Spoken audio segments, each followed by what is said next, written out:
In the upcoming chapter, in the quiet town of Pine Hollow, nestled deep within the Appalachian Mountains, a chilling tale unfolded that would leave an indelible mark on the hearts of its residents. It was a crisp November evening, when everything changed, when shadows grew longer and whispers turned into screams. Imagine this: a small community where everyone knows each other by name, yet beneath their smiles lurked secrets darker than anyone could have imagined. Let's take a journey into one of America's most haunting mysteries. Before I dive in, tell me, where are you watching from and what time is it there for you? I love knowing who's out there with me and where in the world you're tuning in from. Whether you're starting your day, winding down at night, or somewhere in between, I want to know what your moment looks like. It's also a great way for me to get to know you better and maybe even shape future content around your schedules. So go ahead, drop a comment below, and let me know where you are today. I'm all ears. Pine Hollow was the kind of place postcards were made of: rolling hills, towering oak trees, and a tight-knit community bound together by shared traditions and values. At the heart of this serene town stood a modest library, a sanctuary for knowledge and stories. The librarian, a man whose kindness seemed endless, always greeted visitors with a warm smile and a kind word. He lived alone in a house surrounded by nature, keeping to himself but never raising suspicion. Who would suspect such a gentle soul of harboring darkness so profound? The first sign of trouble came in 2005, when Emily Wilson, a young woman full of life and dreams, vanished without a trace. She was last seen leaving a local diner late at night, her laughter echoing through the cold air as she stepped outside. Days turned into weeks, and despite extensive searches, no trace of her was ever found. Yet, the town remained hopeful, clinging to the belief that she had simply wandered off or gotten lost. But then, another disappearance shook the community to its core. In 2008, Michael Thompson, a beloved high school teacher, admired for his dedication to students, followed the same path into oblivion. His absence left a void in the lives of those who knew him, sparking fear and unease among neighbors. Was it coincidence? Or was there something sinister lurking beneath the surface? Just as the town began to heal, tragedy struck again in 2011 when Lisa Harper, a devoted mother of two, disappeared while walking her dog near the park. Each case brought fresh waves of panic, but no leads emerged. Could it be mere chance, or was there a pattern connecting these vanishings? As years passed, the disappearances faded into memory, becoming ghost stories told around campfires. That was until 2019, when a group of teenagers exploring the woods stumbled upon an old cabin hidden deep within the forest.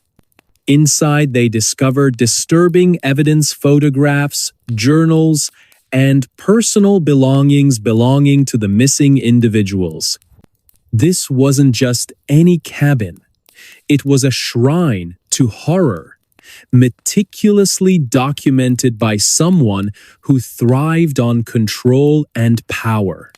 The police were alerted immediately, and what they uncovered sent shockwaves across the nation. This seemingly ordinary librarian, whose name has since become synonymous with terror, revealed himself to be anything but harmless. Investigators pieced together a chilling narrative of manipulation and deceit. Through journal entries filled with twisted musings, it became clear that he had lured his victims with promises of help or friendship before committing unspeakable acts. His words spoke of obsession, not just with control, but with ownership over others' lives. The town of Pine Hollow was thrown into chaos. How could someone so seemingly normal hide such evil? Residents questioned their own judgment, wondering if warning signs had been missed. When Andrew Carter, yes, that was, his name was finally arrested in early 2020, the nation watched in disbelief. During his trial, Andrew showed no remorse. His calm demeanor contrasting sharply with the horrors he inflicted. Witnesses recounted chilling encounters, painting a portrait of a man who hid his darkness behind a mask of civility. But here's the twist. Andrew's story doesn't end with his arrest. As he awaited sentencing, questions lingered. What drives a person to commit such atrocities? Is it nature or nurture? Psychologists have debated these issues for decades, yet no definitive answers exist. For the families of the victims, closure remains elusive. They visit graves marked only by memories and unanswered prayers, seeking solace in moments long past. Pine Hollow has changed since those dark days. Trust between neighbors waned, replaced by wariness toward outsiders and sometimes even each other. Yet, amidst the sorrow, hope persists. Support groups formed by family members offer comfort and strength, reminding everyone that love can conquer fear. Efforts have been made to honor the memory of those lost. A memorial garden stands at the edge of town, its flowers blooming defiantly against the backdrop of tragedy. Schools now teach children about safety and awareness, ensuring future generations learn from past mistakes. Now let's rewind to the beginning. Picture this: a quiet street lined with maple trees, leaves crunching underfoot as footsteps echo softly. A man walks home after closing up the library, his mind preoccupied with thoughts unknown to the world. To the outside eye, he appears friendly, approachable, a pillar of the community. But inside, a storm brews, fueled by desires incomprehensible to most. Over years, he perfected his craft, blending seamlessly into society while harboring a secret capable of unraveling lives. His method was precise, almost surgical. He chose his targets carefully, studying their routines, understanding their vulnerabilities, and once he acted, there was no turning back. Victims disappeared quietly, leaving behind only fragments of evidence, hair strands, fibers, Photographs, all clues pointing to a master manipulator who reveled in the art of deception. Detectives pored over files, revisiting crime scenes, searching for overlooked details. DNA analysis offered tantalizing possibilities, linking crimes across different timelines. Technology evolved rapidly, offering tools unimaginable during the initial investigations. But still, questions persisted. Why did he choose Pine Hollow? What drove him to commit such monstrous deeds? Interviews with former acquaintances painted a picture of a man who excelled at hiding in plain sight. During his trial in 2021, Andrew displayed remarkable composure, answering questions with calculated precision. One exchange stood out above all else. When asked why he targeted certain individuals, he replied, "Because they represented purity and innocence qualities I wanted to destroy." These words sent chills down spines, making people question whether true understanding of such evil was even possible. Fast forward to 2023, and new developments continue to emerge. Researchers announced they had decoded messages embedded in artwork created by Andrew during his incarceration. Using advanced image recognition software, analysts identified recurring themes tied to specific locations and dates corresponding to known crimes.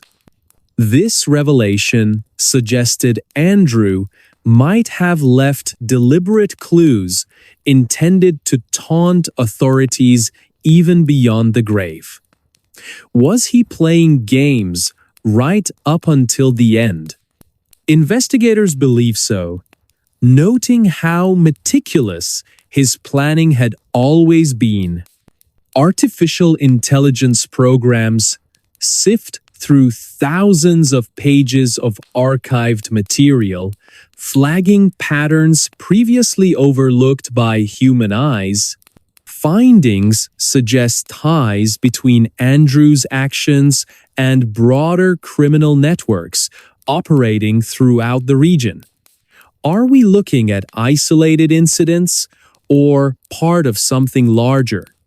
The atmosphere shifts dramatically as public interest grows once again. Social media platforms buzz with theories, some credible, others far-fetched, yet all contributing to a global conversation about justice and accountability.